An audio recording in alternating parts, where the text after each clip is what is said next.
Hello and welcome to China Dispatches, the official podcast of the European Union Chamber of Commerce in China. I am your host, Peter Drucker, and I am the Government Affairs Manager for South China, located in Guangzhou. We have a special edition of China Dispatches today, as we are recording in Shenzhen. Here with me to discuss the European Chamber's South China chapter, local industry, and the GBA is our new South China Board Chair, Mr. Klaus Zenkel. Klaus, we've known each other for a while and have worked closely together, but how about you introduce yourself to our audience? Yes, good afternoon, Peter. Thank you very much for hosting this session here, and thank you very much for having me today. So my name is Klaus Zenkel. I am with the European Chamber now since 5 years. 4 years I was the vice chair. The first year I was in the board, and now I am the chair. So I am newly elected. So I am happy and eager to start support the members here. And I'm the general manager of iMedco Technology, a company from Switzerland, which is based here in Shenzhen and doing manufacturing for healthcare industry. The European Chamber is one of the biggest chambers in China. Our Beijing and Shanghai chapters are certainly the biggest in the country, and the South China chapter is our largest outside of those two chapters. What is it about Guangdong that attracts so many European companies? Well, I mean, you need to know the history of this area here, the so-called Pearl River Delta. In the 90s and maybe even earlier, companies came firstly from Hong Kong over to Guangdong province and started factories because of the friendly environment, business environment, and labor costs which are affordable. So the Europeans also had this idea and joined this area, which later was called the Factory of the World. And it was easy to set up factories, not many regulations at that time when they started, and as I mentioned, the labor was very cheap. So it was an attractive location for mass production, like textile industry, shoes, and so on in the beginning. And now this area develops to the GBA, the Greater Bay Area, but we can discuss about details for this a bit later. Certainly. Well, there is a lot to discuss about the Greater Bay Area. It is certainly a very hot topic for our member companies in South China. Now, the Greater Bay Area has been of hot debate for a number of years now. And of course, the project has been postponed a little bit due to the global pandemic, since most of the province's resources were for the prevention of the spread of the epidemic in 2020. However, things are starting to warm back up, and this topic has come to the fore. However, when we've surveyed our South China members with the Business Confidence Survey, our annual survey on the confidence of the Chinese business environment, we asked our members a number of questions about the Greater Bay Area and how they perceived it. And a majority of our members in South China surveyed about the GBA are unaware of how to participate in the project and are not clear of its supposed benefits. What are your thoughts on this, and how would you encourage them to be more involved? Yeah, I mean, this feedback doesn't surprise us too much, because we also know in the chamber that it is not very transparent what's happening in the GBA. At the beginning, the plan, the blueprint was quite promising. What many things will be achieved with that GBA and how great it will be, but the challenges are still there. We have the borders still in place. We have different currencies, we have different tax systems, we have many things which are different, even language barriers. So I think first we from the chamber need to gather more information and provide to our members, and then I think they will be attracted more in this to be part of this GBA development. And with that, I think it will also attract more companies from abroad to enter this area. Certainly, certainly. Now, you've mentioned a few things that the Chamber could do to encourage participation in the Greater Bay Area. What could the provincial and municipal governments do to get our members more involved as the GBA develops? I mean, this is, we have released the South China position paper, and if the Guangdong government follow the key recommendations, I think this would be one major step to attract foreign investment into the GBA. So the world-class regulatory environment that facilitates doing business, incentives, industrial upgrading, and protect intellectual properties, develop human resource for Guangdong to become a center of talent, and brand Guangdong as a world-class place to do business while facilitating regional cooperation and improvement. Support mechanism for small and medium enterprises. So that would be a big step if the recommendations are implemented. Yes, certainly. That would be crucial for a more prosperous Greater Bay Area, certainly. What does the near-term future of the GBA look like with the current travel restrictions that are still in place? And how long do you think these restrictions will remain in place, and what do you think it will take for them to be finally lifted? Yeah, it is unfortunate that the pandemic is such a great influence globally, and strong regulations are also still in place between Hong Kong and Guangdong province. Basically, I think it could be handled the same way like Macau and Guangdong is handled, that people can travel without quarantine to be in between both places. But it is up to the Guangdong government to change that. And one way is now that the traveling to Hong Kong will be lifted. So it will be no more quarantine in Hong Kong, but when you come back, you still have the 14 days quarantine. So basically, in order to improve and advance this GBA initiative, it is very essential that one can travel freely to Hong Kong and back without much regulations. I hope it will be lifted soon. We certainly would prefer open borders, but all we can do is wait. And now, with labor costs rising in China and the emergence of the RCEP agreement, many companies in China are considering shifting their manufacturing operations to Southeast Asia. How do you see this affecting our local manufacturing companies in Guangdong? And is this the end of the industrial cluster model that China has long benefited from?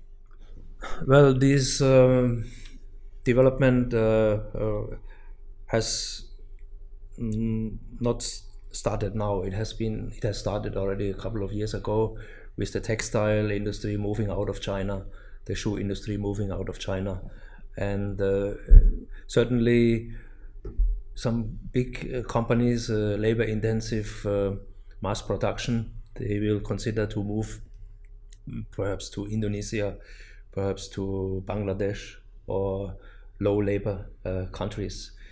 If we look to our members of the European Chamber in South China, we don't see this as a strong development.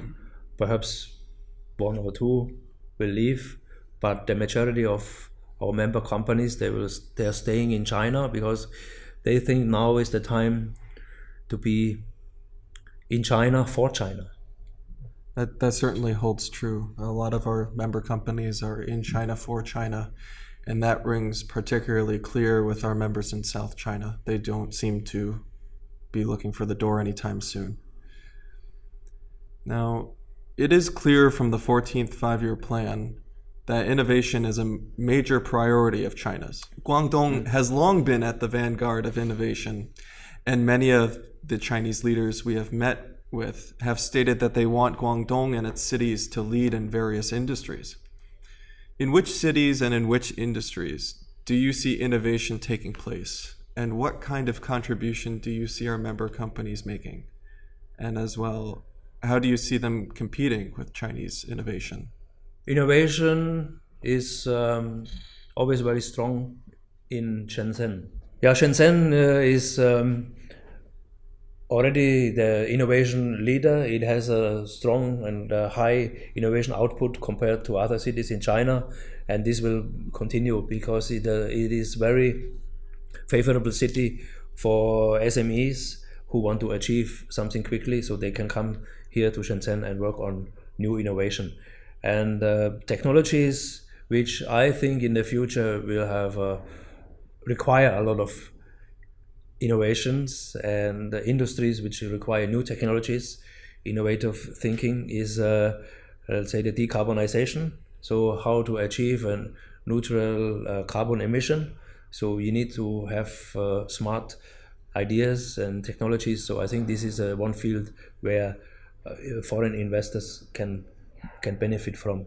So you and I have been in government meetings with leaders of Guangzhou, where they've expressed that they also want to be a leader of innovation, and they've expressed some key industries that they want to be leading in, particularly in the Greater Bay Area.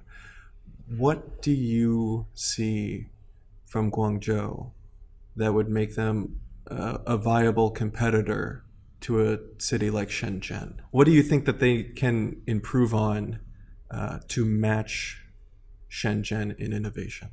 Okay, I mean, the first question is it really desirable to do this? Because I think Guangzhou has other strengths, so maybe because they are part of the GPA, so they should focus on their strengths. And to compete with Shenzhen, I would, if the government asked me, I would advise them not to compete, because Shenzhen is already very good in innovations, and I mean, they have this so-called innovation corridor stretching from Shenzhen all the way up to Guangzhou. So they are inside. This is just critical thinking and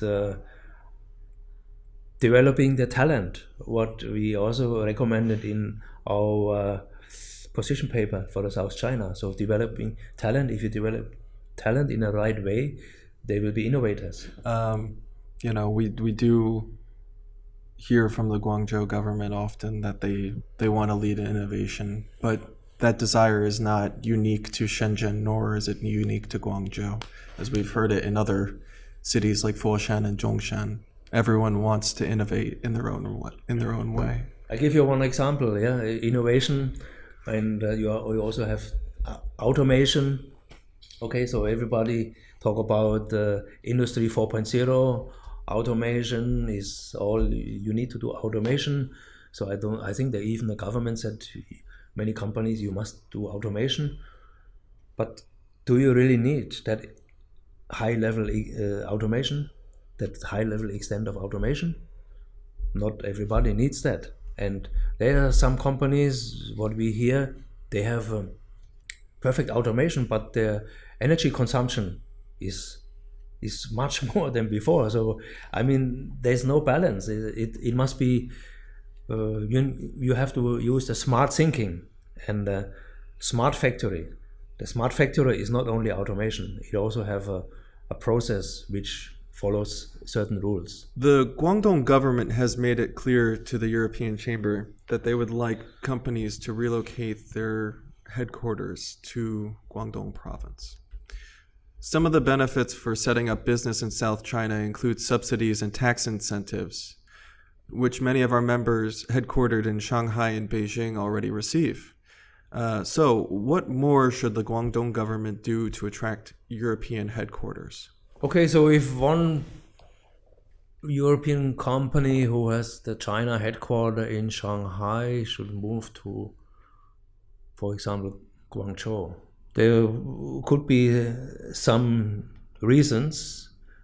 If they have a better sales coverage, or if they see more the market is stronger in South China, the market is bigger in South China, it will not be easy for someone to just to move within the country to another region. And maybe the high-tech companies, technology leaders, perhaps they are better supported in the south of China, because the south of China is more dynamic, more flexible to do certain things. Like whereas in I think Beijing especially, and I think also Shanghai is a very big elephant, I call it. So it's not easy to move. Whereas in the south you have, especially Shenzhen, you are very flexible to do the things, and so for this kind of technology leader, new technology innovators, that could be something what they consider.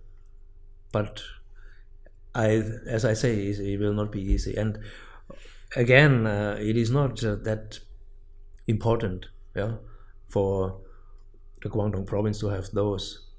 Maybe it's better to bring in a new big company from outside to settle in Guangdong province.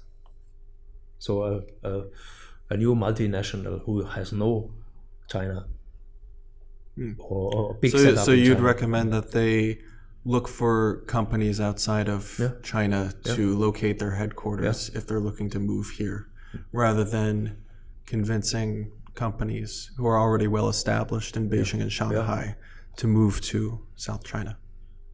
Yeah. Okay. Also, you could say we have better weather and the best food. That might be incentive enough. Yeah, for some people they like the south. South China weather is nice. Yeah, food is good. Yeah. Yeah. If you don't like cold winters, South China is the place to be. Now, you've been an active member of the South China board for a while now, and you will be succeeding George Lau as chairman. What do you want to achieve during your first tenure? How has your time as vice chair prepared you to take on this new position? Yeah, when you're 4 years as a vice chair, you know all the topics which are very relevant and important to achieve, that our members can benefit from. So, but actually we have to focus and strengthen our working groups. It is very good to see that in the recent months there's many people are interested to do something, to be involved in the working groups. So I'm very glad to see that, and I will strongly support them. So this is one part I want to do as an immediate action. Certainly, I mentioned before the new, the plan for the decarbonization. There is something which need to be promoted, that high-tech or clean-tech companies will come to China to work together with the Chinese to lower the carbon emission. And last but not least, we have started in the GBA.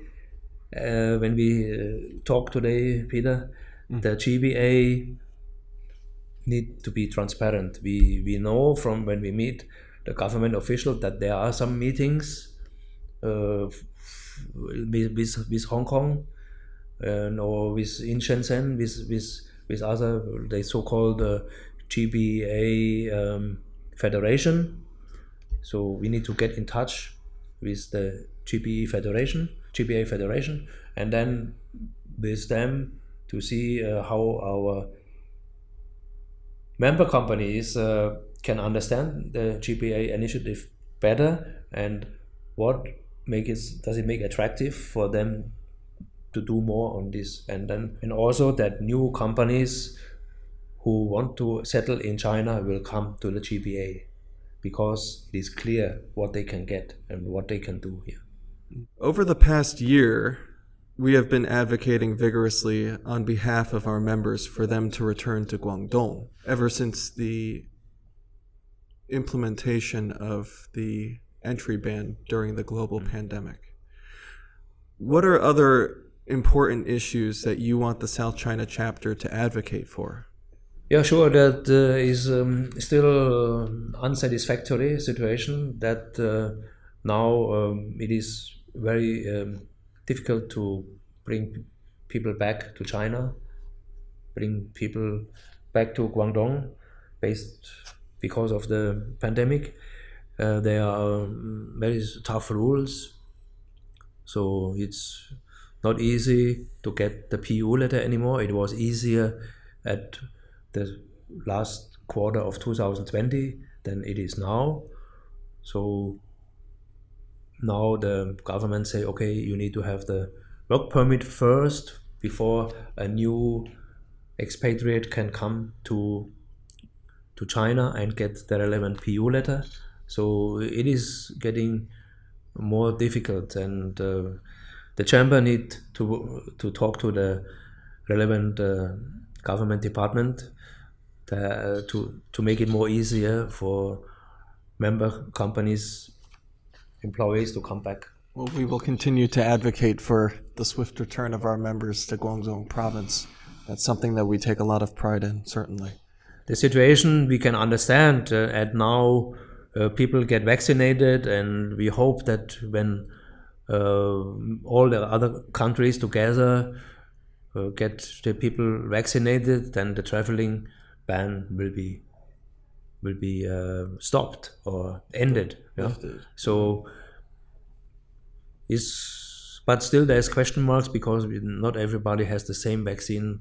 Some have a better protection, some have a lower protection, so we don't know how this can affect the travel in the future.